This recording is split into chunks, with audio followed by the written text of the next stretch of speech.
Okay, so here we are. It is week 11. The end is in sight. We're getting closer to the end here. So this week, we're going to cover concrete kind of construction and design as one. The reason I'm doing that is the calculations for concrete are simultaneously way more complex and much more simple. So the actual equations for concrete are very, very, very simple, but the rationale behind it can be very complex. Because of that, I find it leaves students asking more questions than actually answering for them. So what I'd rather do for the concrete design portion is talk through kind of how all the elements work together and have you recognize what's important for each type of load. That means we're not going to do the finalized design, but we're going to have an understanding of what goes into that. So that shortens things down a little bit in that component of it. What becomes really important in the concrete design is the fact that it's composite. So composite means we have two different elements. It could be the same material or different materials working together to make one whole object. And so what we're going to talk about in the last half of this lecture, or part B, is what composite means and then what that means to the concrete. So part 1 or part A, we're going to cover the concrete basics, our advantages and disadvantages, when it works best, a quick review of our size and guidelines, which we're getting pretty good at now, and then I'll show you some images of construction. And then the second half, we'll talk about composite action and really what that means for our concrete. So we're kind of going to do this in two parts. I haven't decided if it'll be 1 or 2 videos or not, but you'll know by the time you're looking at this. Again, I have to go downtown. I have to leave here at 6:30, and it is 4:30 a.m. And I still have to make children's lunches. So I might only record half of it this morning, and we'll see. I might need to record the other half tonight. Okay. So, for a reinforced concrete beam, this is what we're talking about. This is what it looks like. We've got reinforcing. These are our reinforcing elements here that are doing the work for bending elements and tension or compression elements.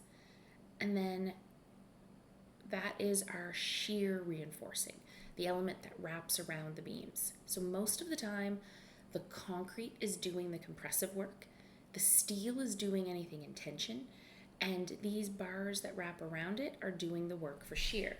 Now let me show you, let me get out my handy dandy foam block. So remember, well, let's do it on the side because it looks the best. If we're bending something, the top is in compression and the bottom is in tension.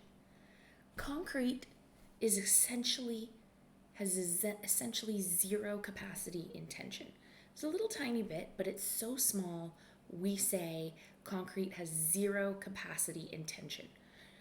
We need our steel to do anything in tension. So if the bottom cord is in tension, we need steel in there to do all the work. So this steel right here would be doing all the work for the bottom part of the bending. And a chunk of concrete up here would be taking the compressive spot. We'll talk more about that in the next half of the lecture too. So this is just to give you some impression of the language of what we're talking about here. So for concrete, the steel Fy is around 400 MPa. We know what E is, so it's a different Fy than our structural steel. The rebar is actually different. And these are our sizes. So, a 20 M bar is pretty close to 20 millimeters in diameter, and these are the areas we use in our calculations for it. Okay, so 10 M bars, super floppy. We don't like working with them. I just wanted to check something here for a brief second. Sorry, I'm just gonna...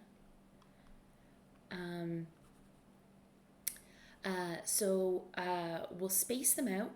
with 2.5 times the bar diameter, no matter what the bars are. So 10Ms, we don't like to use them too much, just simply except for the things on the side of our beams. If we put them in a slab on the bottom, you can't really walk around without stepping on the rebar unless you have tiny feet. So we tend not to use them in slabs simply because they'll bend if you step on them. They're so flexible that if you pick them up, you'll actually see them start to bend. A good principle is the fewer larger bars, the cheaper it is, but more smaller bars works better. But there's a limit on that large bar comment. They start to get hard to work with as they get bigger and bigger and bigger. I'm going to say the majority of the time I use 10Ms for shear reinforcing. 15 and 20 is my go-to. I'll go up to 25, and by the time I'm using 30s and 35s, I'm thinking hard about it. You're not doing anything where you have to size the rebar, so don't worry about that. All right, concrete. Here are our concrete strengths, and I think I show you all these again in the next slide as well, or in the next half of the lecture as well. So footings, so anything kind of really embedded in the ground, we're talking about 20 MPa concrete. So F prime C, remember when we talked about the maximum stress we wanted our material to see? For steel, we called it FY because that's when it started to yield. For wood, depending on its application, we had a different name for it. If it was in bending, we called it FB. If it was in shear, we called it FV. If it was in compression, we called it FC. And that was the maximum stress we wanted our wood to see. After that, we would consider it failed. For concrete, we call it F prime C. Because our concrete can only take compression, we acknowledge that it doesn't take tension. We call it F prime C. So that's the maximum stress we'll allow our concrete to see. So footings and caissons, which are embedded in the ground, we usually tend to use about 20 MPa. Now the interesting thing about concrete is we're telling them to just go mix it in the back of a truck. They really just throw it into the back of a truck and it spins itself around on the drive to the site. So there's a wide variety in concrete mixes. Foundation walls and slabs on grade, so that's the thing like that's sitting on the ground. It usually has one side. So foundation walls and slabs on grade usually have one side against soil. Tends to be around 25 MPa. Anything framed that's in the lower end of a building, so if we're only talking 1 or 2 to maybe 4 stories, we're talking 30 MPa concrete. As we start to get higher in our construction, so into mid and high rise, we can really use higher capacity concrete. It starts to get expensive somewhere above 35 MPa, so there starts to be a real cost premium. There's a bit of a difference in this zone, but it's not that much. It's not noticeably appreciable. Things that can affect concrete strength are water to cement ratio. So concrete itself is made from mixing things on site. So it itself is a composite material. And so the ratio of how much water to how much cement we put in can make a difference. So the concrete has an aggregate, which is our stone. It has some cement, and it has water and some sand as well. So all of that gets mixed in together to make our concrete. Other factors that can affect it are entrained air, so that's really just almost like blowing bubbles into it, little tiny bubbles. So here are the stress strain curves between concrete and steel. So this is our, sorry, I just wanted to check something here for a second. I'm going to come right back. Okay, I'm back. I was just a little thrown off about where these slides were because I was pretty sure they were in the other half of the lecture. Last year we ran out of time and we split this lecture into 2 parts. And I must have decided that you needed these slides to talk about the first half. So they show up twice in both lectures. So when I give the second half, I'll probably just skim over these few slides. But I was just caught off guard and it wasn't where I was expecting to see them. Okay, so the stress strain curve for our two elements that go into our reinforced concrete. This is the stress strain curve for concrete, and we use a reduction factor of 0.65. That is the lowest reduction factor we've seen so far by a drastic measure. And that's because, like I said, our concrete is just literally being thrown, all these elements being thrown into the back of a truck and mixed on the way to site.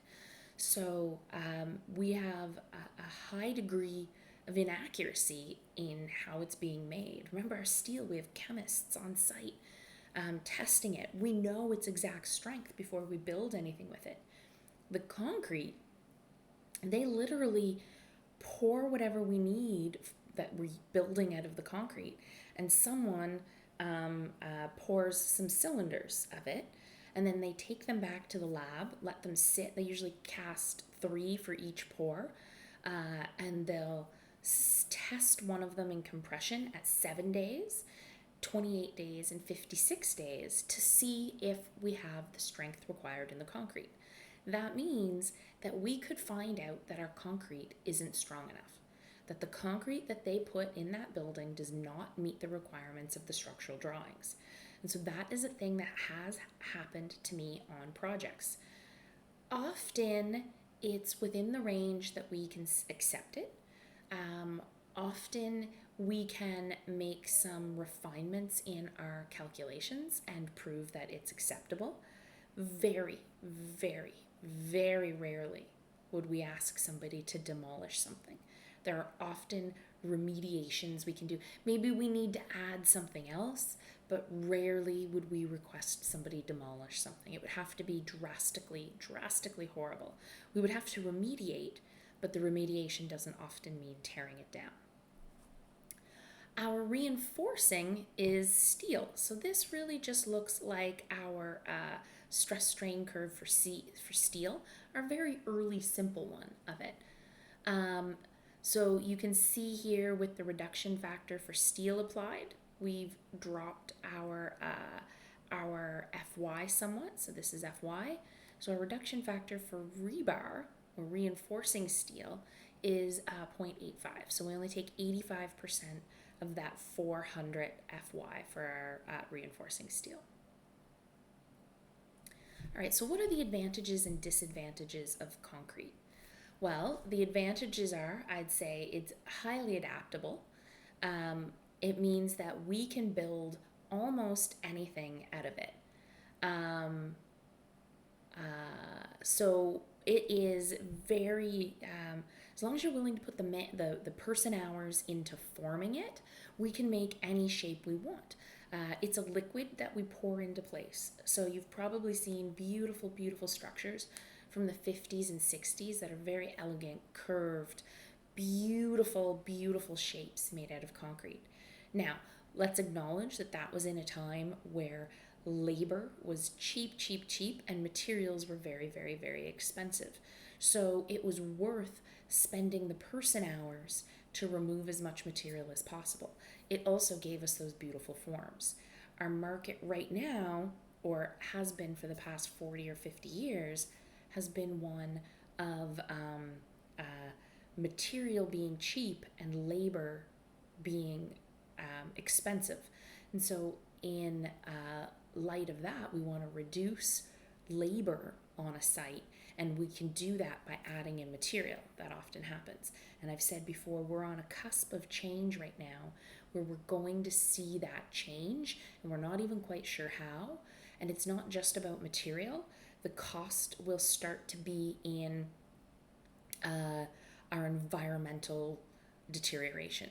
So what does this do to our environment? And there will be, kind of implications on labor and material as well. And a lot of the material is about environmental cost. But we're seeing kind of our economics around construction change. And so what I say today might be different 10 years from now. And that's a thing that only happens, every 50 years or so. So we're kind of at the cusp of a really interesting time. Concrete has really short lead times. If I hired a concrete company to build a 6-story concrete building for me, assuming they weren't busy, they could show up on site tomorrow and start doing the formworks.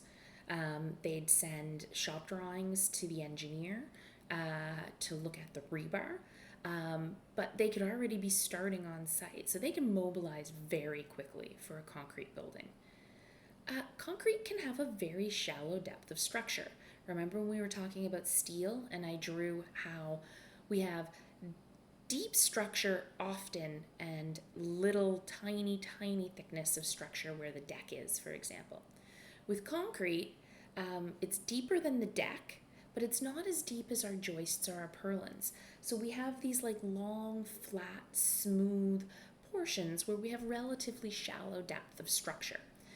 That tends to happen with weak materials. Finishes. Concrete can be the finish. If you finish it well, it can be very beautiful. The soffit can be your exposed structure. Your floor can be your exposed structure. You might need requirements for finishing, but it can be your surface. It is both non-combustible and has a good fire rating. The way we achieve fire rating in concrete is how far away from the edge of the concrete we place our rebar. So, the further into the concrete we place our rebar, the better it is in fire rating, but it also means we're lowering our effective depth. So, remember, the rebar would be down here doing the work of the tension in our bending element. So the top's in compression with the concrete, the bottom's in tension, and we use the rebar. Remember, for bending, the farther we can get those two parts away, the compression and tension from each other, the better we're going to do, the more moment capacity we're going to have. If we have to bring our rebar up here for fire protection, we're changing our effective depth, which means we've lowered our bending capacity. But we have that option. We can give it a really good fire rating. Concrete is surprisingly good for acoustics. It can be ductile. Now, concrete on its own is brittle. The material for concrete is brittle, and we design it as brittle. But we throw steel into concrete, and we know that steel is ductile, meaning it has a plastic zone. Sorry. So if we throw enough steel into our concrete, or enough reinforcing into our concrete, we can have a ductile material. Concrete is really good for corrosion resistance. Now, again, anyone who's driven under the Gardner and sees concrete spalling off, you would think that behaves horribly in corrosive environments.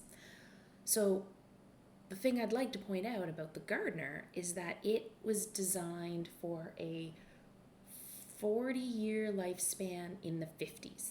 So its lifespan expired in the 90s. We're pretty darn close to doubling its lifespan, or what we designed it for. Not we, but we designed it for. And for the most part, it is still functioning as intended. What happens is concrete has cracks in it. It will always 100% of the time have cracks in it. The Gardner, we're in Canada, so we have ice, and the best way to deal with ice is with salt. And so salt gets put on top of the surface, it mixes with the water, and we end up with salt water. It finds its way down through all the nooks and crannies and cracks within the concrete, and cracks are okay in concrete. We expect it. It makes its way to the steel, and the steel rusts. Now, I've said before that when steel rusts, it explodes to 10 times its size. So what looks like 1 millimeter of rust is really 0.1 millimeters of steel that turned into rust. But if you get maybe 1 millimeter of steel rusting, so if we had a 20M bar and we take kind of 0.5 millimeter off around that steel, so we've got 1 millimeter of steel kind of corroding away into rust, we're left with 19 millimeter diameter rod, but we've puffed that steel up to 20 or to 30 millimeters in diameter. but it's confined by the concrete. So what often happens is it spalls off or pushes off the bottom of the concrete so that we can see the steel above. And that often just needs some patchwork repair. And that's kind of why steel or reinforced concrete can still do great in corrosive environments. The disadvantage with concrete is that we can only do shorter spans with it. It doesn't do great for long spans. It's because it is, and here's our second disadvantage, so heavy. It is so heavy that its own self-weight can start to limit the design process. As you try to thicken it, as you try to support more load, you need to thicken it, which adds more concrete, which increases the load. So it can start to really be detrimental and govern the design process. We need to build it twice. So before we pour our concrete, we have to build a wood mock-up of our building as a place to hold that liquid concrete until it cures. So never say dries. Concrete does not dry. Never say that to an engineer. They might scream and tear their hair out. We say that the concrete cures. So because there's an actual chemical reaction happening in there. As the concrete cures, we end up with a solid, and then we can take away that formwork that had been holding the liquid concrete in place. That's very expensive. We're building it 2 times. What makes concrete cost effective is reusing that formwork. So taking that formwork, putting it on the floor above, and repeating the process. The problem there is that you need the same floor print multiple times to make it cost effective. It also makes it a slow process to construct with concrete. You can imagine it takes 7 days for that concrete to have cured enough to be able to take away the formwork. It's not fully cured or cured enough that we can fully load the slab, but it's cured enough that we can take away the formwork and do light activities on it. And so it takes a week to build a floor, whereas our steel, it took a long time to get to site, but it can go up fast. Our concrete can mobilize and start quickly, but it's a slow process once it's going. Concrete is really rough with alterations. If you see a concrete wall, every part of it is structural. If you want to put a door in it, it can take full analysis to be able to put that door in.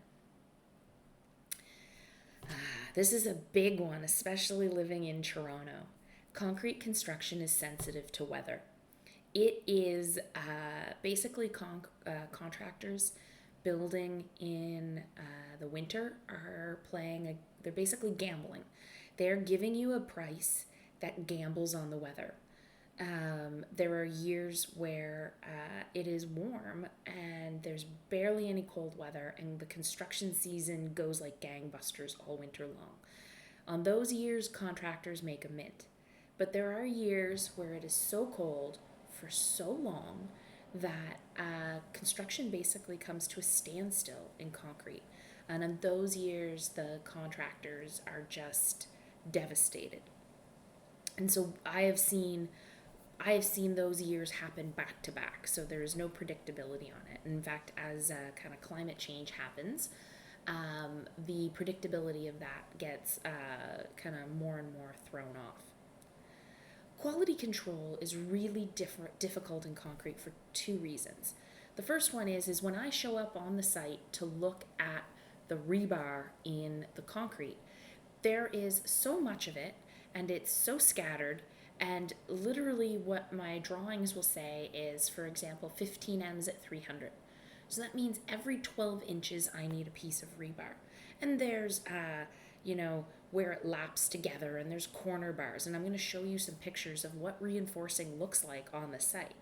And it's not easy to see where a flaw is.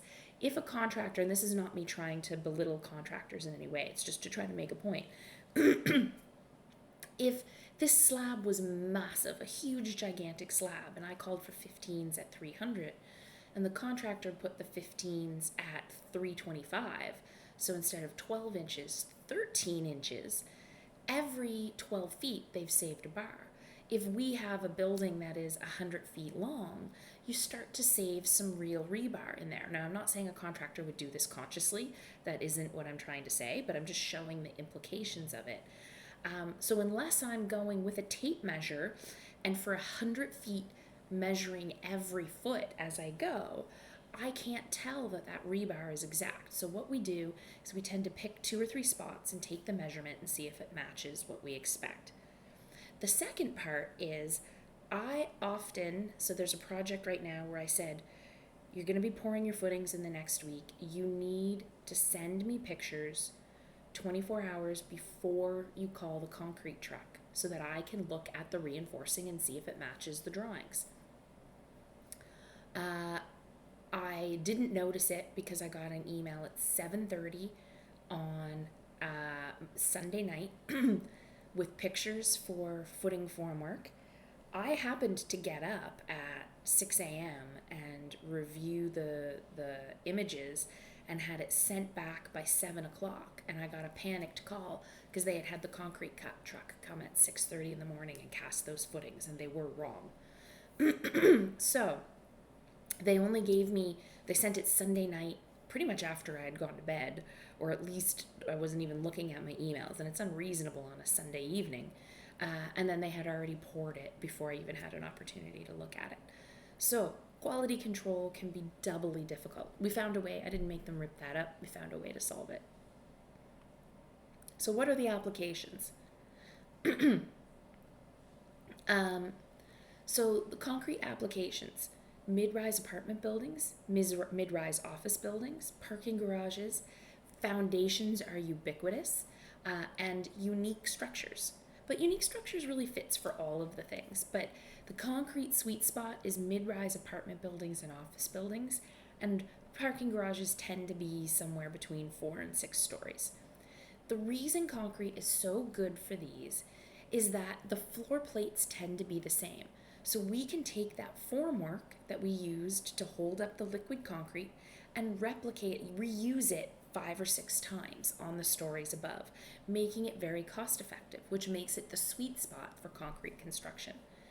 Foundations tend to be concrete because we're trying to hold back soil. Concrete we often need everywhere, and if we're holding back soil, we need structure everywhere. So it lends itself to a cheap, easy way to build foundations. What impacts the cost of concrete? Well, we build it twice. The formworks are a really expensive part of the construction. The strength of the concrete can impact the cost, but like I said, between 20 and 35 MPa, it's not a huge increase in cost. Spans. Trying to span a long distance in concrete is very, very expensive, kind of disproportionate to the cost increase in steel. Loading, in a way that's different with steel, increasing the load on steel has a linear impact on the cost. For concrete, as we increase the load, we have to add more structure, which for steel is just a slight kind of increase in the steel tonnage we need. But for concrete, it increases the weight so much that by increasing your load, you're actually doubling that increase because you need to add more concrete, which means you have to, increase its strength disproportionate, which makes it more expensive. Okay, let's look at our sizing guidelines. So precast hollow core is something that we would use in more in steel construction as a replacement for our open web steel joists and our deck. So we have structure, and we talked about this in steel because this one kind of falls into steel construction as well.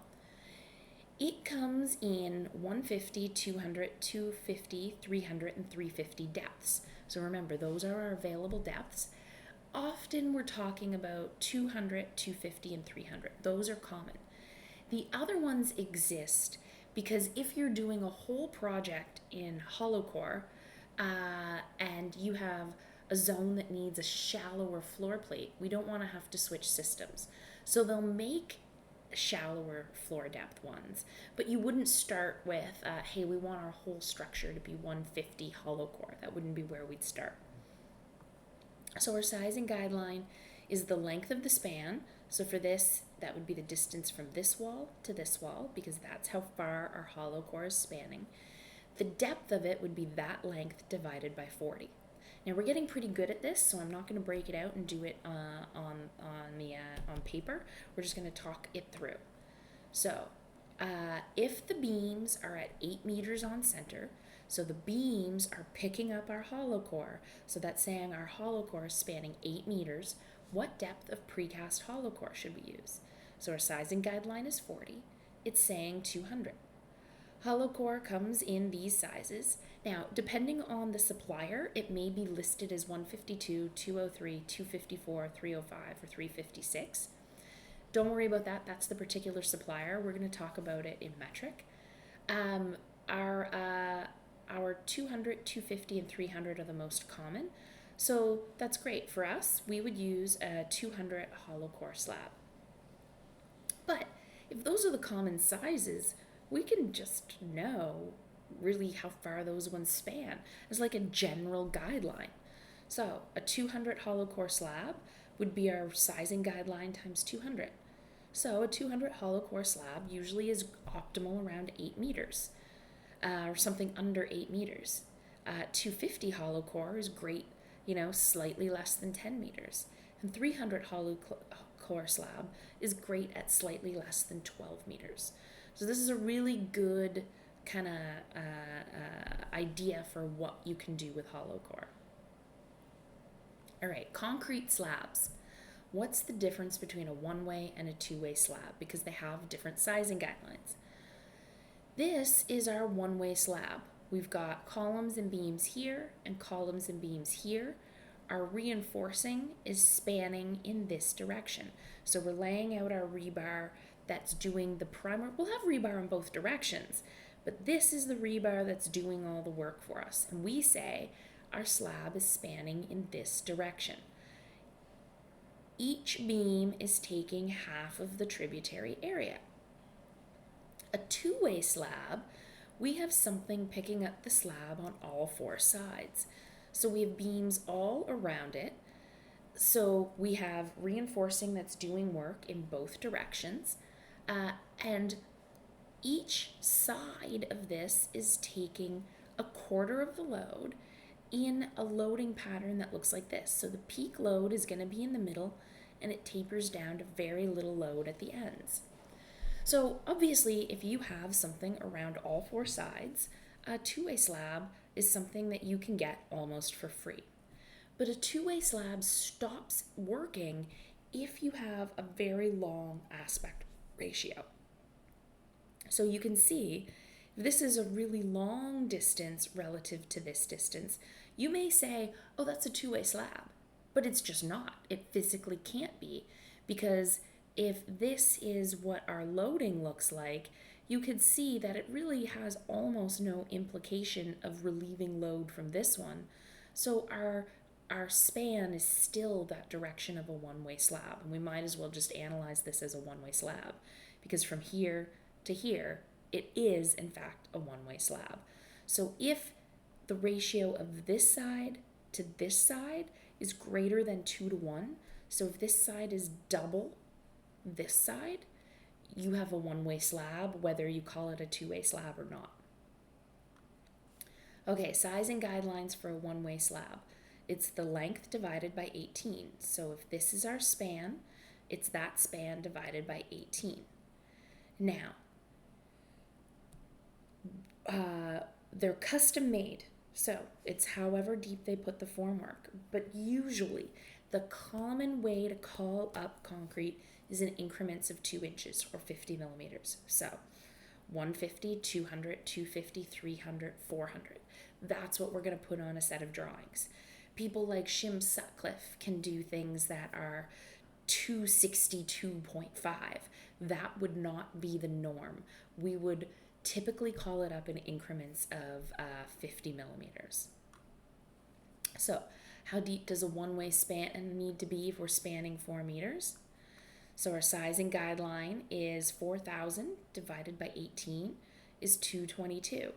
We would call up a 250 cast in place concrete slab. Now, the common concrete slabs in Ontario are 200, 250, and 300. We can make all of them. We can make all the depths we want, but this is standard. So what are the typical spans for concrete one-way slabs? Well, a 200 can span about 3.6 meters. 250 is around 4.5 meters, and a 300 slab, we're starting to look at 5.4 meters. Now, we get to, depending on what our beam sizes is, massage that a little bit. And so we'll often say 6-meter slabs or 6-meter spans works really well for concrete. But you can see maybe we're talking somewhere above a 300 slab, or we're including our beam depths a little, our beam widths a little bit. So a two-way slab, so remember, this means we have something picking up our load all the way around the perimeter, and we don't have an aspect ratio greater than 2 to 1. Our typical sizes are the same.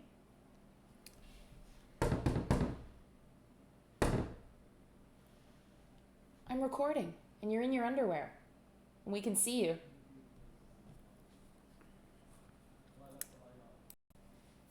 Sorry about that, everyone. I don't think you could see anything, and he was clothed. He was decent, but our weird house, oh, you can't see my mouse for that.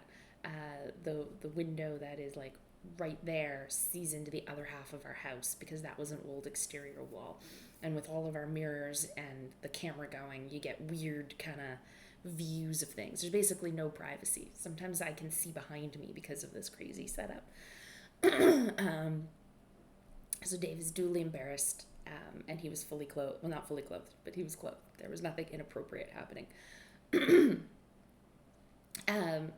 So again, the sizes that we cast tend to be similar. So how deep does our two-way slab need to be if we're spanning 8 meters? So we can use a 300 cast in place slab. 8 meters divided by 30, because our sizing guideline for a two-way slab is L divided by 30. We need a 300 cast in place slab. Again, 200, 250, and 300 slabs are the typical slab depth for Ontario. So what sizes can we do? Oh, look at this. I said 6 meters is a good kind of span for concrete in Toronto for mid-rise buildings. Look at this, a 200 slab, 30 times 200 is 6 meters. That tends to be the norm for concrete construction. It is a 6-meter grid with, somewhere between a 200 and a 250 slab. 250 slab, we could get up to 7.5 meters, and with a 300 slab, we could get up to 9 meters. Concrete beams. Now here is the really good thing about concrete. For our beams, this depth can be within the depth of the slab. So D, this dimension D, can be part of the slab. This can be the floor surface of our slab, and our slab can come down like this. I want to see if I have an image of it. Yeah, look at this. So this is the depth of our slab. This is the depth of our beam, and this is the depth of the beam projecting below the slab. Okay, here's our reinforcing. We've got our sizing guidelines. If it's a beam or if it's a girder, remember girder just means it's a concrete beam that's doing kind of extra work. A good trigger to say that you want to use a girder is that there's another beam framing into the side of it, for example. So, what depth below the slab do we need for a beam spanning 9 meters if the slab is 200? So 9 meters divided by 16 gives us 562.5. But that's not what we'd form. That would be crazy. We'd round up to 600. So the beam, if they've told us we have a 200 millimeter slab, this beam projects 400 below the slab. So we have our 200 millimeter slab there, and then 400 of our beam below, because this is our beam. Beam width. Ugh.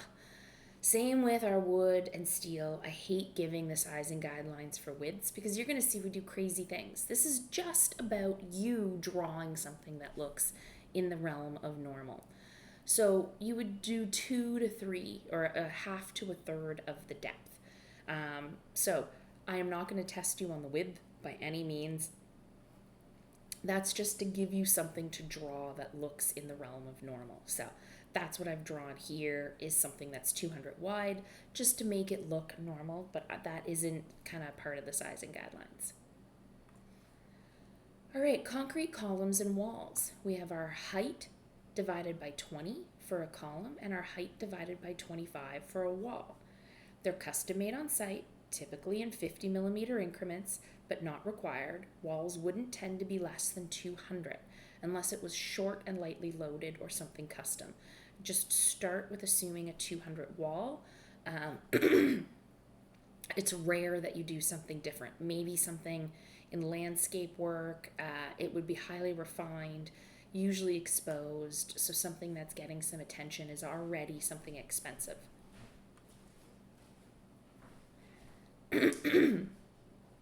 So what would the size of the columns and walls be for a building with a 4.2 meter story to story height? So that's how tall our columns and walls are. So from floor to floor. So our sizing guideline is 20 or 25, depending on if it's the wall, column or the wall. So for the column, it's our 4.2 meters divided by 20. So 210. We'd probably want to start by drawing 250 by 250 columns. Our wall, it's saying 168. So we'd probably just put on our drawings 200 thick walls. And that would be pretty ubiquitous for something like that.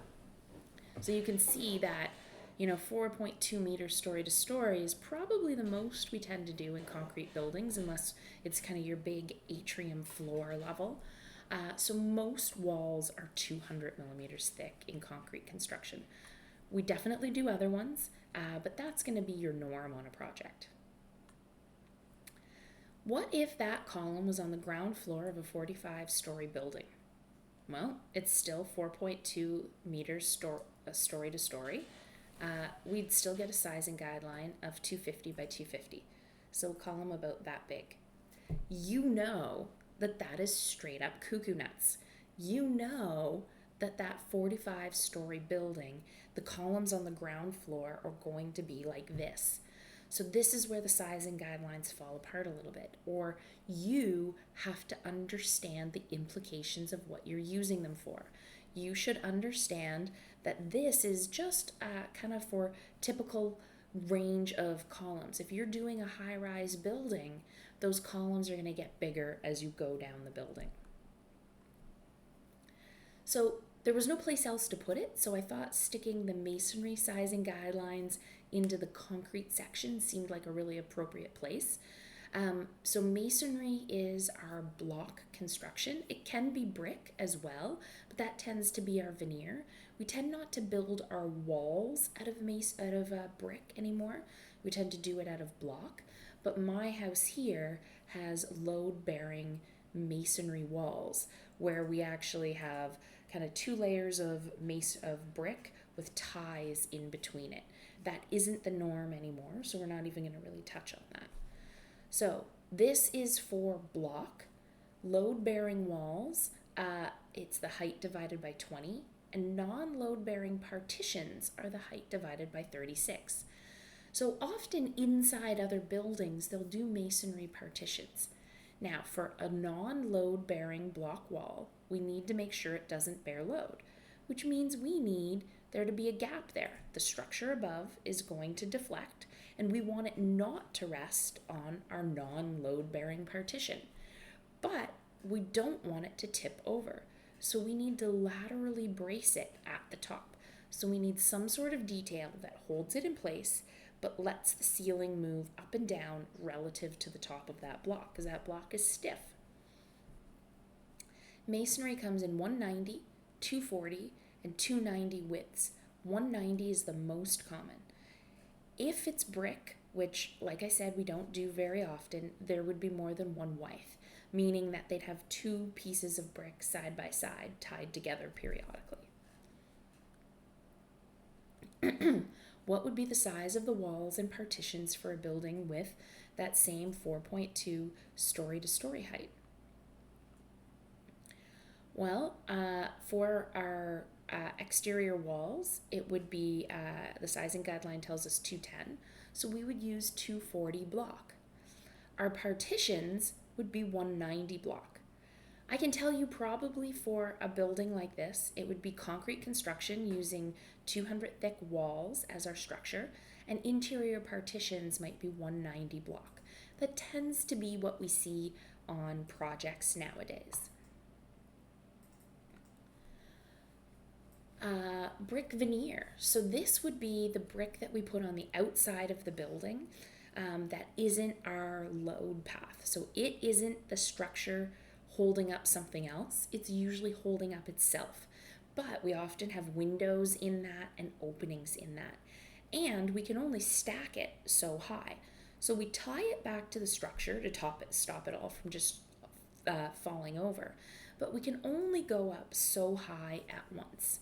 After that, we would put shelf angles in.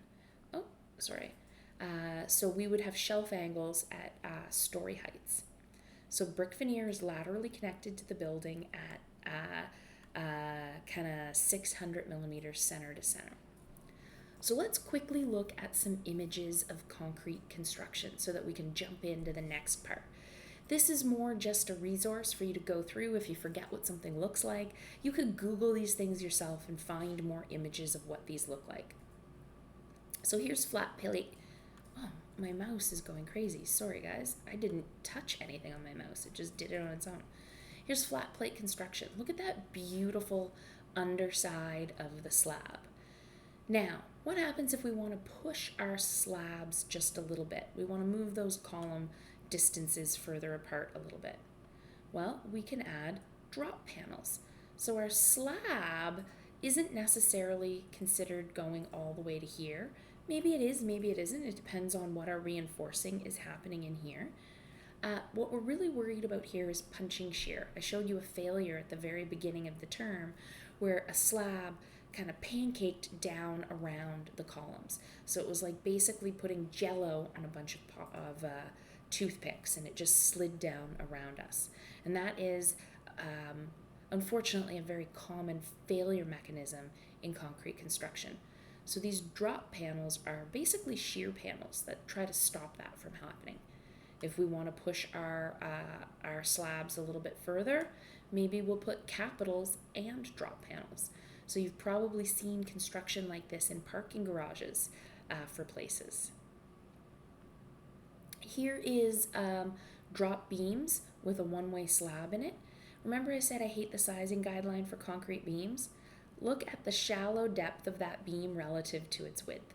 So we can do things to work with concrete and kind of how it's laid out in a way we can't with our steel members. So those sizing guidelines are really just to help you draw something very preliminary for the width, but we can do lots of other things. Here's a one-way slab going to beams, and we've got some columns. This is just to show you that this aspect ratio is longer than 2:1, so we would call this a one-way slab, even though it's framed on both sides. Two-way slab, believe it or not, I couldn't find a great image of a two-way slab. I think simply because once people are taking the pictures, it's so cluttered. So look, you can see beams on all four sides. A waffle slab. Again, this used to be a really common construction type in the 60s, 50s, 60s, and maybe even into the 70s, because the form work was very, very complex. It took a lot of labor to construct this, but back then labor was cheap and material was expensive, so they reduced all of this concrete. Nowadays, it is drastically cheaper to just form this as a flat slab and fill it all up with concrete. You can do purlins and beams in concrete. It's not the most cost-effective method, but it does exist. Here's an image of our hollow core. You can see they've busted out spots here. Everyone who says that hollow core is great because you can run your mechanical through it, look what they've done in the majority of these kind of flutes in the hollow core. They've busted out the top here, and what they're going to do is put a piece of rebar here and fill this with grout. So look at this. Every second flute in this is going to be filled with grout, meaning you actually can't run your mechanical through your hollow core slab. I've never seen it actually done. Have you ever actually seen it done? There's a building in Waterloo done by ICOI that does it. So Waterloo, the old math building, I think. So that's the one that we know of that's managed to do it. A concrete shell. So this is where you can start to do really beautiful things with concrete. Look at that arch. It comes down, it's very finely formed. They did not follow any of the sizing guidelines I gave you. Those are about the good practice happening now that I will tell you are governed by the economics of concrete today. Does that mean you're limited to that? No. Concrete maybe has the most adaptability out of all of the materials I've talked to you about. That said, concrete is evil. It is bad for the environment. I realized I didn't say that in the negatives for concrete. I'm going to go back and add that into the slide. I remember I added it in the graduate course last year. Slide for cons, environment. So you'll be watching the lecture and you won't see me talk about it, but you'll see it in the slides, and I really want to drive it home. We've given whole talks about kind of the badness of concrete, but it can do some really cool things, and it has its place. I will admit that concrete has its place. You can do precast elements, not common here. It's more common in places like Florida, for example, where they don't do as much foundation work. They're not going down for frost. So the majority of their concrete industry is precast. What's great about precast is that it's done in the shop, so it's finely controlled. You can be much more precise. The mixes are more precise because they're not driving them in minus 30-degree weather to a site. And your formwork can be reused in a way that, as much as we reuse it on the site, it's usually plywood. There, because it's inside and protected, it could actually be sheet metal as their formwork, meaning you get very beautiful, beautiful finishes. So just here are some precast tees. Here's some being lifted into place. Bubble deck. We didn't really talk about bubble deck, but it's the building, for those of you that are in Daniels right now, it is a bubble deck construction building. Really what they do is they take out some of the weight of the concrete by putting these bubbles in it. It means the slab needs to get a little bit deeper, but we remember that having depth for things in bending is actually good for us. So we've reduced a lot of material, but still increased the depth in a way that we can take really good advantage of its structural properties. We often have a formwork base. The formwork base tends to actually be precast sheets of concrete. So in the shop, they'll precast thin planks that will be our permanent formwork. It can come to site in segments as the precast and then the rebar and then the bubbles, or that it can be kind of formed up in the shop as assembled panels that get put in place, and then the top part of the concrete gets cast in place over it.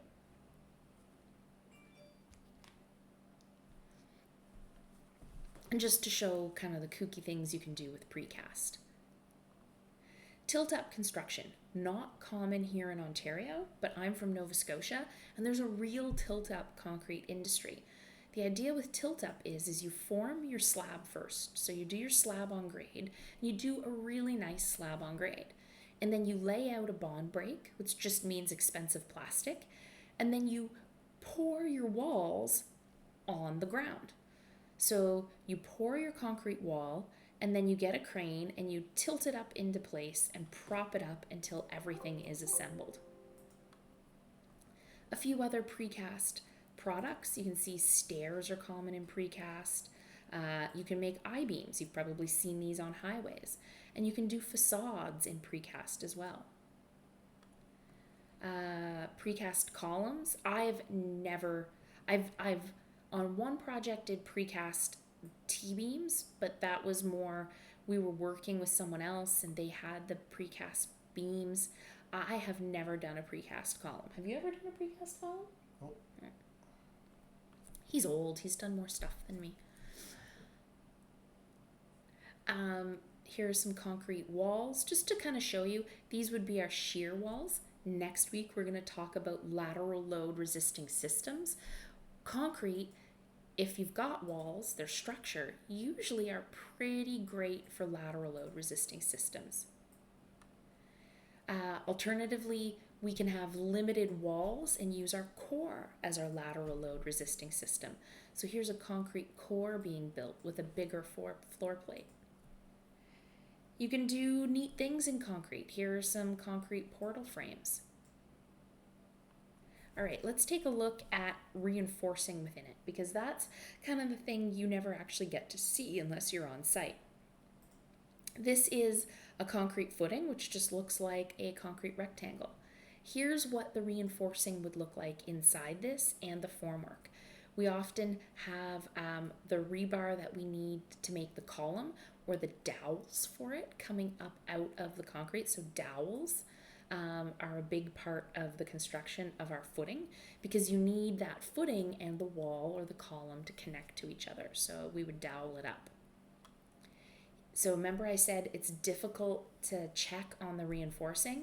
If this was 300 apart versus 310 apart, it would be really hard to tell visually if that was the case. You can see we have it lifted up off the formwork on chairs. You can buy plastic chairs, but they can often use just like a chunk of masonry from kicking around the site, but they need to be consistent, because this depth is very important for our fire rating. Remember, it's how far away from the edge of the concrete is what's protecting our steel. So if they make this the wrong height, if they make this too short and make this distance too shallow, we don't have the fire rating that we're supposed to have. If they make this too deep and move the reinforcing up too high, we've shallowed up our effective depth, which means we don't have the bending capacity we need. So this has to be pretty precise. And just to show you what the complexity of the rebar looks like, this is a slab where they have columns coming up through. So before they cast this slab, they have to have the rebar for the columns running through. You can see there's bottom layers of steel and top layers of steel, and the steel's running in both directions. So we have bottom, lower layer, bottom, upper layer, top, lower layer, and top, upper layer. So there's lots of rebar happening on this site. So we say we have to build it twice. We should actually say we have to build it 3 times, because we have our formwork, we have our reinforcing, and then we have our concrete. So just to give you an idea of what the rebar looks like inside a concrete beam, here's our bottom steel that's doing all the tension work. Often our concrete beams are continuous, meaning they run over a column. And so we can get, so this is our normal bending, but over a column, we can get negative bending, which means that we have our tension on the top. So you'll often see columns that have, or beams that have rebar at the top and at the bottom that are doing all our tensile work. One is for when it's bending one way, and one is for when it's bending the other. Here's our shear reinforcing. Remember a long time ago, I showed you cracks in a concrete beam that went at an angle. I talked a little bit about how we ignore something called Poisson's ratio and how we ignore the squashing of things. Well, really, all of that is related, and our cracks move at a diagonal for shear. And so what we want is this reinforcing to be there to stop our cracks from propagating. Our shear is highest at the ends of our beams. So look at this, our shear reinforcing increases at the ends of our beams, where our shear loads are the highest. So here's some rebar where a column meets a footing. Here is some formwork, just to give you an idea of what we're talking about. So this is foundations, so foundation walls. Some more formwork, you can see the reinforcing coming up in it. I said it's hard to do quality control on a site. Even if they do give me enough advance notice before the concrete truck comes, if it's reviewing walls, I needed to have reviewed the wall before they put the inside panel of the formwork up, because now I can't see that wall reinforcing. Here you can see some forms starting to be stripped on a concrete element. This is the top of a wall, and it looks like this is a wood ledger beam is going to be screwed down to the top of this. Some plywood formwork for some shoring that's holding it up. Then again, we have to build it a fourth time. There's our formwork that's holding it all in, or the shoring that's holding all of our formwork in place. So here is some shoring to hold up our formwork. Here is the bottom of our slab and the bottom of our beam, and then there's just some forms here. Remember that concrete, when it gets poured, it wants to push out the sides, so they have to put little struts here to hold it all in place. There are people that specialize in this particular shoring for concrete construction. So once this level is cured, you pull the formwork out and you pull it up to the next story. So here they are flying the formwork. So they pull it out and fly it up to the next level. When I started working in this industry, most formwork was just plywood with normal wood as its kind of backup, maybe steel if it was fancy. In the early 2000s, a company called Perryforms took over essentially the market. Basically, they have a selection of pre-built formwork objects that are designed by them, so it's proprietary information, but they have, basically, you're not designing your formwork from scratch every time. There is kind of a product available that does it for you. So here you can see Perryforms kind of forming a curved wall. If you have round columns, they might use a fiberglass form. The form imprints itself on the concrete. So this is where you can start to get really cool things in your concrete. So here's board formed concrete. So instead of plywood, they actually used wood to make the formwork, and it telegraphs into that concrete. So this looks like a wood wall, but it's made out of concrete. We have other types of concrete. We can insulate it. Our formwork can be insulation, so IFC, insulated concrete formwork. One of the problems I've seen with this is really popular on the market, and a lot of people like to use it.